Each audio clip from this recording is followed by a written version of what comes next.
Diara.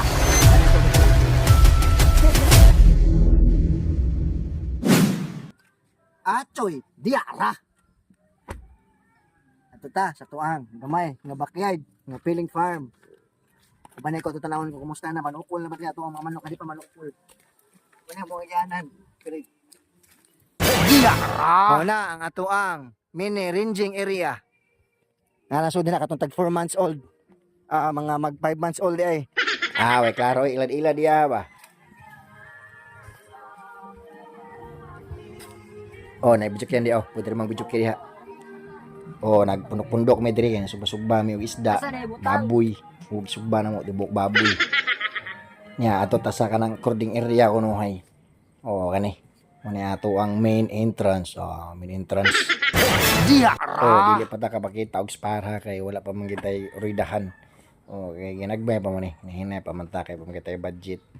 Puhon basin na tayo ridahan pero dili diri nga page basta maghimo tag lain nga page or basin sa enlisted lang siguro nato sa YouTube hatag tag link mo ni ato ang kuan cording area gamay pa kani siya kuan ni ka TV mga 30 plus rin pero dako pa ni area dito nagiulan ni siya dili siya makita upadong dito sa ubos na slow pa rin siya nga part sa kaning tibuok yuta naipatag dito diha nagplano mi nga butangan na mo din og kuan ridahan puhon o pagini nasamok pa kayo na mga tanom apig na siya kaning facility lahi kasi nood pero at least nagsugod na ta di ba hinay ra gyud wala magdali wala mga pintal chill ra pero kani siya ang area din mga 4,000 ang nakagikural na mo ug scene kay mga 4,000 square meter ni pero at least alay maplastada nga mabutangan hinay lang gud total may mawagtang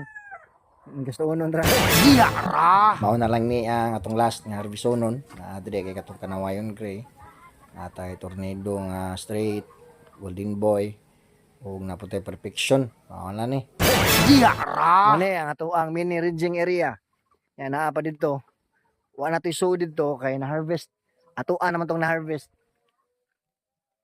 nato narat namin to mga pullets na lang pero gamay na lang to kay ang uban na-acquire naman natin mga ligong din nga mga amigo nga malitay sad pero pulit sa lagi kasagaran kasan kayo so muna to ang nakatira ni sila alright kay andito sa area kay limpyuhanan pa man niya kanin si may buong muunsa ni diara yana muna ang ato ang kuan sa una kaning cage sa ato ang layer okay nagliyeran mo siguro sa una niya gihunong nga sad nako kay kana laging switch business ba kay kailangan sigman power good to niya pati sa piso pero good sa gihapon siguro kung mo retire nako balik na siguro kanang year ha so kato lang gituro na ta mo kadiyot natong kuan try harbisono na pud na sila ato na harvest okay alright may atong area din ha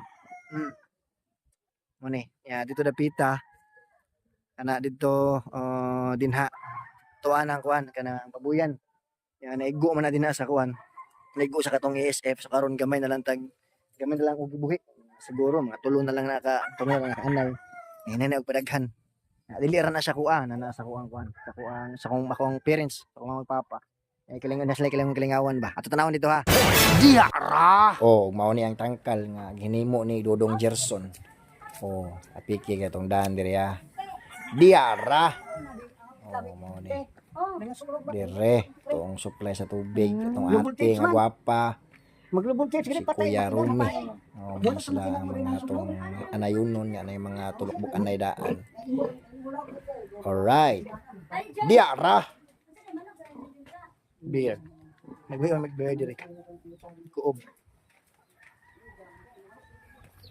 mo ni nabilin sa muang kuan sa among kuan liing kuan pangkonsumo na lang siya kana konsumo yan ay itlog kung ano nang sada pero man siya ang katong karaan ginamo nga cage pero nami ato katong mga battery cage katong latest pod nasa pikas nga manukan na wala antoy sud dito aga pod mangyani gamay na lang pang konsumo na lang namo nga itlog kay mahal man jud kay sa market mapalit kag itlog so nagkonsumo na lang ni nabili na lang mga kuan pila ka heads ni gamay may pagkonsumo na lang namo kay gamit kay sa mga bata kanang pambuntag nag itlog.